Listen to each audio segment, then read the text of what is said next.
ఈనాటి జనజాతీయ గౌరవ దివస్ అకేషన్ సందర్భంగా మనం ఏర్పాటు చేసుకున్న సమావేశానికి హాజరైనటువంటి ఉపాధ్యాయులందరికీ మరియు విద్యార్థులందరికీ కూడా శుభాకాంక్షలు తెలియజేసుకుంటూ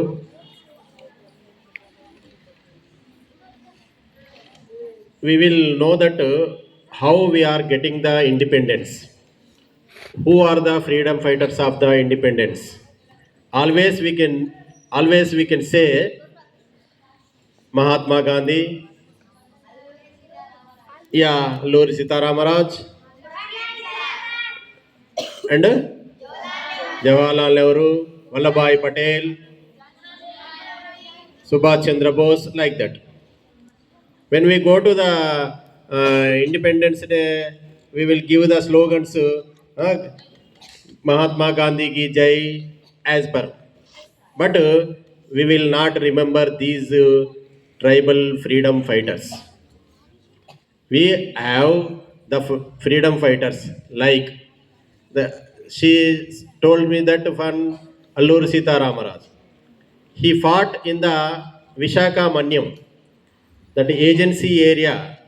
He fought against the British rulers, and also he sacrificed his life for our Indian freedom. And also in our Warangal district, we have the Sammakka Saralakka and her family. They also fought against the British ruler and against the Kakatiya ruler also. We will praying, we are recognized as goddess, our agency tribals. Every 2 years we will go to the Jatra and we will pray the God, our Sammakka Saralakka. మనకి స్వతంత్రం మన ప్రజల కోసం, మన గిరిజనుల కోసం పోరాటం చేసినందుకు వాళ్ళను మనం దేవతలుగా పూజిస్తున్నాం. Like that, Komram Bhim also there. In our Adilabad district, he born and he fought against the British ruler for tribal people. And also Bhagwan Ramji Gond also there. He also a freedom fighter. And also today we are celebrating about the 150th birthday of Birsa Munda. He is also a freedom fighter. Like that, we will have the more tribal freedom fighters are there. కానీ వీళ్ళ పేర్లు మనకు బాగా ప్రచారంలోకి రాలే. కేవలం మనం ఇప్పుడు చెప్పినటువంటి ఫ్రీడమ్ ఫైటర్స్ గురించే ఎప్పటికీ మనం చెప్తా ఉంటాం. వాళ్ళ చరిత్రలు బుక్లో లెసన్లుగా చదువుతూ ఉన్నాం. ఈ మధ్య కాలంలో మనకు ఈ ఫ్రీడమ్ ఫైటర్స్ గురించి బాగా ప్రాచుర్యంలోకి వచ్చింది. So our central government Narendra Modi has introduced this Jatiya Gaurav Divas as the 150th birthday of our Birsa Munda. So ఎప్పుడైతే మనకు గిరిజనుల కోసము పోరాటం చేశారో ఈ గిరిజన నాయకులు, లీడర్స్, అప్పటి నుంచి పోరాటం చేయకుండా ఉంటే మనం ఇంకా కొన్ని తరాల పాటు వెనుకకుండేవాళ్ళం డెవలప్మెంట్లో. ఇప్పుడు వాళ్ళను మనం ఆదర్శంగా తీసుకొని వాళ్ళు జీవితాలను సాక్రిఫైస్ చేశారు. కానీ మనము ఈ రోజులలో చూస్తే ఏదన్నా బయట సొసైటీలో ఏదన్నా ఇష్యూ ఉంటే, సమాజం కోసం జరిగేటువంటి పోరాటంలోకి పోతా అంటే కొంతమంది తల్లిదండ్రులు మనకెందుకు రా, పోతూ ఏమైనా అవుతుంది నీకు అని పంపని పరిస్థితి ఉంటుంది. కాబట్టి మన వరకు వస్తే ఏదైనా ప్రాబ్లం వస్తే మనము అప్పుడు ఫేస్ చేయలేము.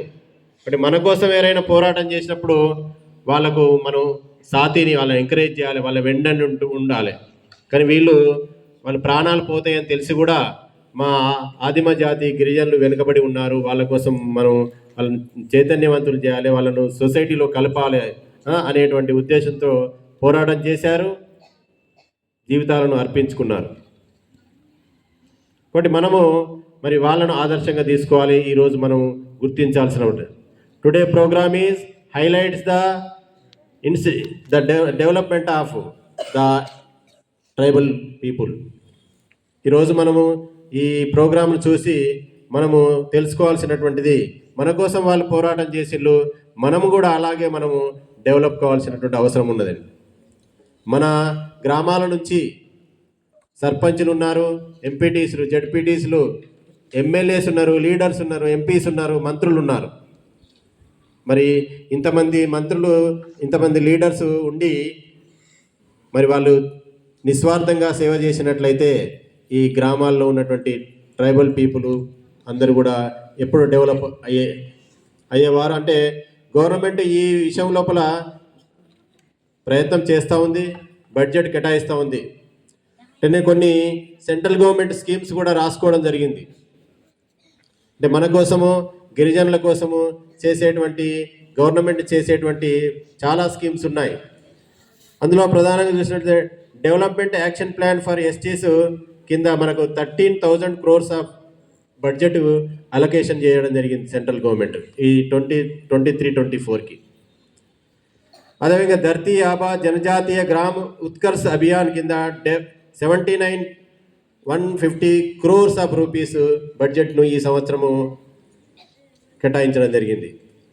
PM JANMAN 24,104 crores of for 23-24 academic year.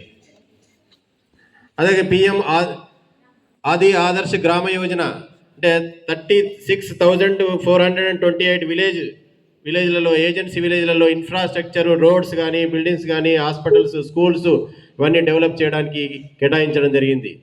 EMR schools పెట్టారు, పోస్ట్ మెట్రిక్ హాస్టల్స్ ఇచ్చి పిల్లల్ని డిగ్రీ, పీజీ చదివిస్తున్నారు. ఇక్కడ మన ఏజెన్సీలో మన పాఠశాల ఎగ్జాంపుల్ తీసుకోవచ్చు.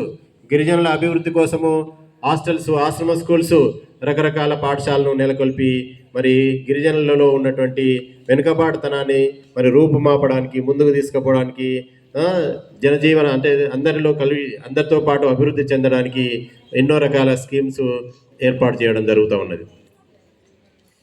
కానీ మనము ఈ స్కీములను ఉపయోగించుకొని, ఈ గవర్నమెంట్ చేసేటువంటి సౌకర్యాలను ఉపయోగించుకొని మనము అభివృద్ధి చెందినట్లయితే మనము ఈ ఎవరైతే మన కోసం త్యాగం చేసిందో వాళ్ళు ఆత్మలు శాంతిస్తాయి. మేము పోరాటం చేసింది వ్యర్థం కాలేదు, మా గిరిజన తెగలు అభివృద్ధి చెందుతున్నారు అనేటువంటిది వాళ్ళు కూడా చూడడం జరుగుతుంది. కానీ చాలా లేట్ అయింది. అంటే 75 years ఆఫ్ ఇండిపెండెన్స్ అయిపోయింది, 75 అయిపోయింది, ఇంకా 79కి వచ్చేస్తూ ఉన్నాం మనం. ఇన్ని సంవత్సరాల్లో ఇంకా మన దేశము అభివృద్ధి చెందిన దేశంగానే ఉంటుంది. ఇంకా ఆదిమ జాతి ట్రైబల్ ఏరియాలు, ఇంకా రోడ్డు, విద్యుత్ సౌకర్యం లేని విలేజ్లు కూడా ఉన్నాయి. కాబట్టి దాన్ని రూపుమాపాలంటే, అది డెవలప్ చేయాలంటే మనము ఏం చేయాలి అనేది ఆలోచించాలి. ఈరోజు మనకంటే ముందు కొంతమంది మన గ్రామాల నుంచి చాలామంది విద్యావంతులు మనకు తయారైనలు, వాళ్ళు వెళ్ళి పట్టణాల్లో, విదేశాలలో, ఇంకా వేరే రాష్ట్రాల్లో ఏదో ఉద్యోగం చేస్తూ ఉన్నారు. వాళ్ళు డెవలప్ అయినలు. ఇంకా డెవలప్ కాని పిల్లలు కూడా ఉన్నారు, కుటుంబాలు కూడా ఉన్నాయి. వారి కోసం మనం ఏం చేయాలి? ఇప్పుడు మీరు అనుకోవాలి, మనం అనుకోవాలి. మిమ్మల్ని నిన్న చెప్పినట్లుగా మిమ్మల్ని మీ తల్లిదండ్రులు పాఠశాలకు పంపారు. పంపితే మీరు విద్యను అభ్యసించి అన్ని రకాల అభివృద్ధి చెంది మీరు మంచి ప్రయోజకులైతే, మంచి పొజిషన్లో, ఉద్యోగాలలో ఉంటే ఆటోమేటిక్గా మన గ్రామీణ ప్రాంతాల్లో, గిరిజన ప్రాంతాల్లో ఉన్నటువంటి ప్రజలు, కుటుంబాలు బాగుపడ్డట్లే. ఇక ప్రత్యేకంగా మళ్ళీ మన కోసం పోరాటం చేయడానికి మనకు కుల సంఘాలు, కొత్త కొత్త సంఘాలు పుట్టుకురావాల్సిన అవసరం లేదు. ఇక ఇప్పటికి కూడా మనకు ఇక్కడ గిరిజనుల కోసము పోరాటం చేయడానికి కొన్ని స్వచ్ఛంద సంస్థలు, కుల సంఘాలు కూడా ఇంకా చేస్తూ ఉన్నాయి. కాబట్టి మనము డెవలప్ అయిదాం. విద్యార్థులంతా మనం ఏమనుకోవాలి? ఇప్పుడు ఏమనుకోవాలి చెప్పండి? మనం బాగా చదువుకోవాలి. ఏం చేయాలి? అందరితో పాటు మనం కూడా అభివృద్ధి చెందాలి. నాన్ ఏజెన్సీ ప్రాంతంలో ఉన్నటువంటి ప్రజలతో సమానంగా, అంతకంటే ఇంకా ఎక్కువ మనము డెవలప్ కావాల్సినటువంటి అవసరం ఉంది. దాదాపు దేశంలో 10 కోట్లకు పైన గిరిజన తెగలు ఉన్నారు. గిరిజన పాపులేషన్ ఉంది 10 కోట్లకు పైన. వేలాది గ్రామాలలో ఈ గిరిజనులు నివసిస్తూ ఉన్నారు. కాబట్టి మనం కూడా అభివృద్ధి చెందాలనేటువంటిదే ఈ కార్యక్రమం యొక్క ముఖ్య ఉద్దేశం. వాళ్ళ ప్రాణాలు